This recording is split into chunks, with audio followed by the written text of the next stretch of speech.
All right. So a couple days ago, I got a message on YouTube, and it said, Eisel was asked to reply to your videos in his Discord, link in any of his videos' descriptions. He obliquely did so in his latest video, and I wonder if you have any thoughts on it. So I don't have any interview planned for this week. It's been sort of a busy week for me because I'm playing an orchestra concert.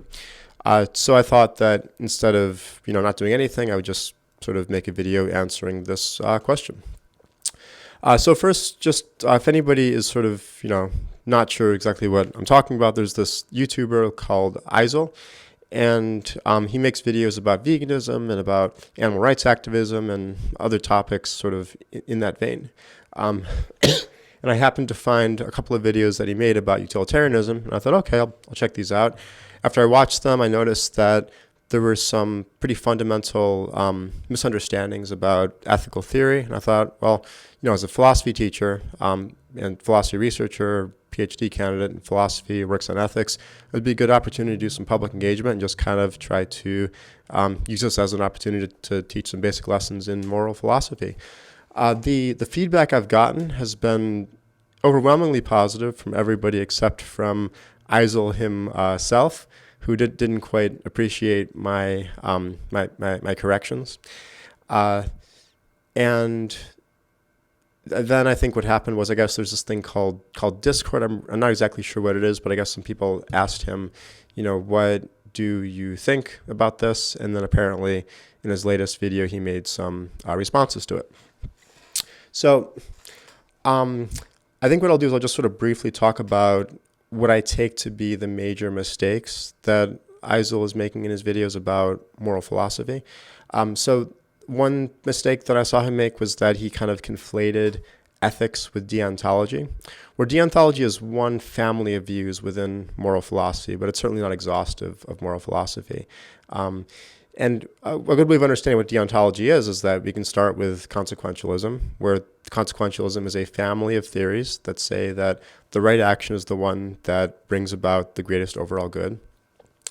And deontologists deny the truth of consequentialism in some way.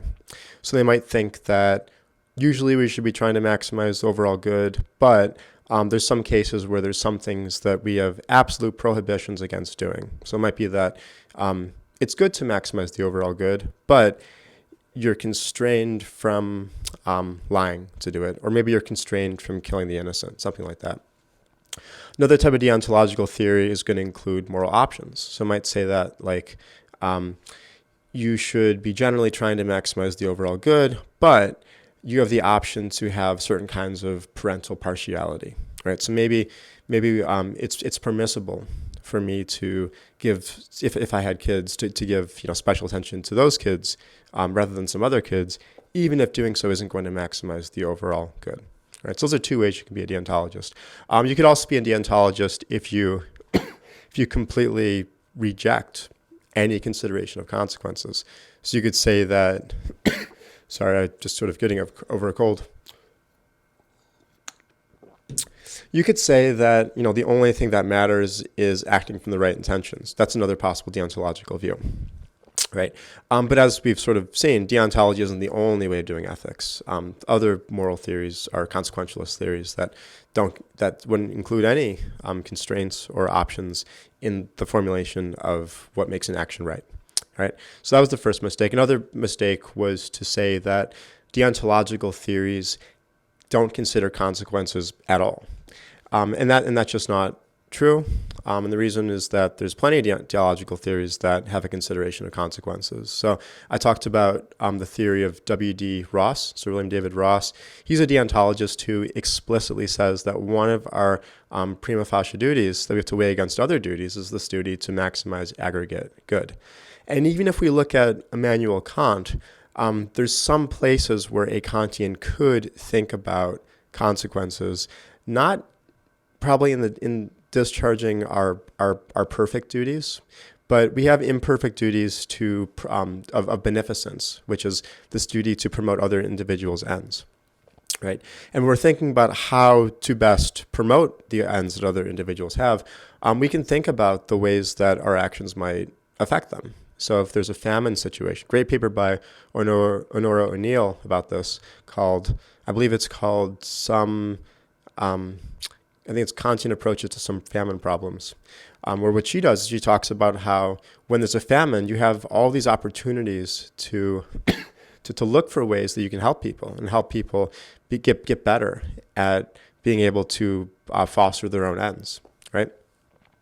And so you can think about consequences when you're thinking about ways of when you're looking for opportunities for discharging duties of beneficence, right? So it's just not the case that deontologists would never think about consequences when they're thinking about their moral theory.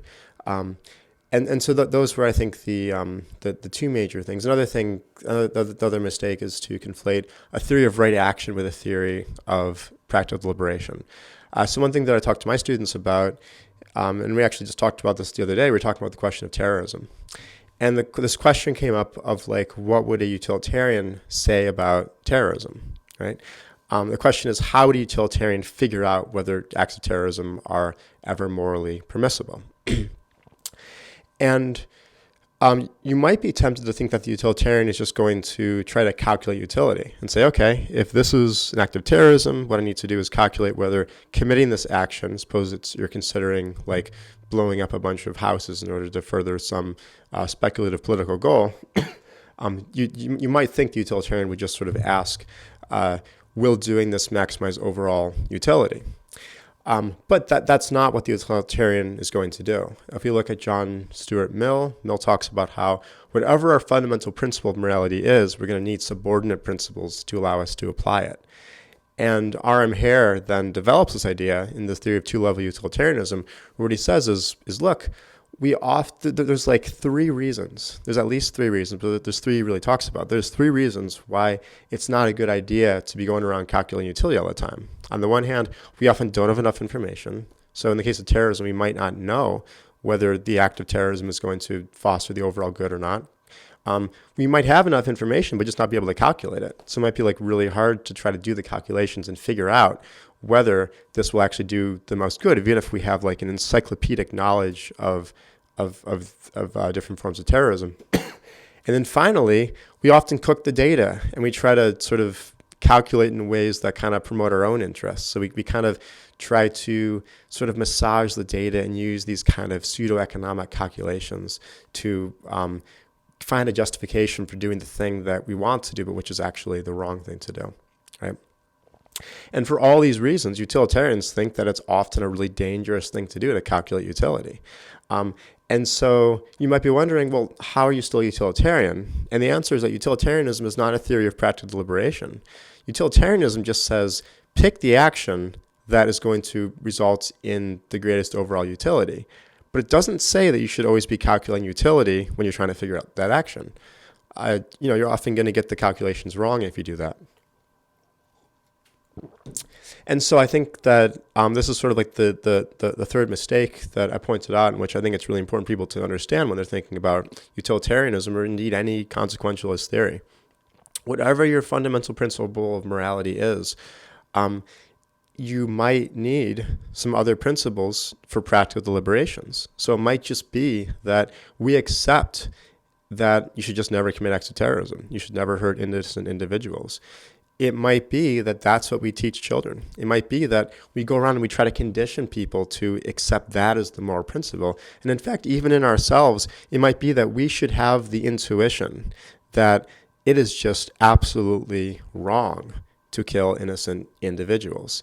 Because if we inculcate that value in ourselves, if we inculcate the feeling that it is always wrong to do this, that in the long run can result in our maximizing the overall good.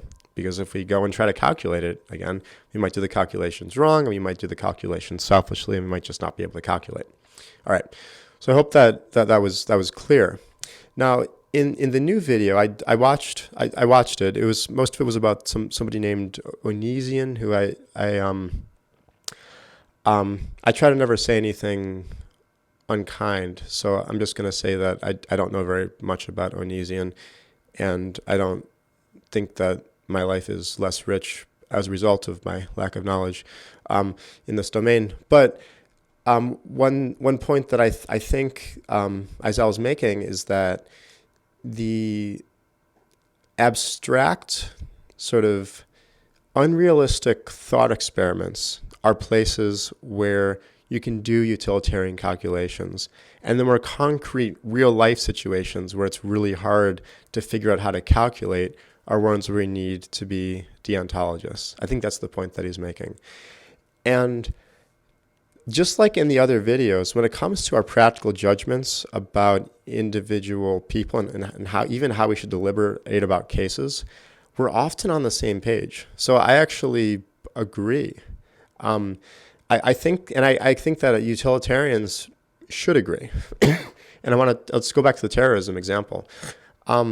If it seems to me like I should commit an act of terrorism, it never has seemed to me, by the way, never has seemed to me that. But suppose it does seem to me, I think that I would be a better person if I just sort of dismissed that thought and said, no, this violates an absolute constraint that I shouldn't violate. Because I've inculcated in myself this principle that you should not use innocent individuals simply as a means. That's sort of a Kantian principle, right? I don't think that at the end of the day, that principle describes an absolute moral truth.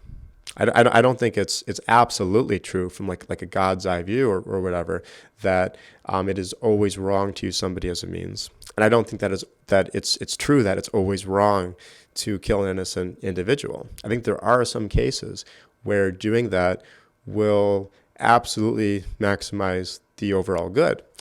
But I think that the danger of misapplying, the consequentialist calculation is so great that it's just better to always kind of proceed unless we're in a really rare situation where we're actually able to do the calculation.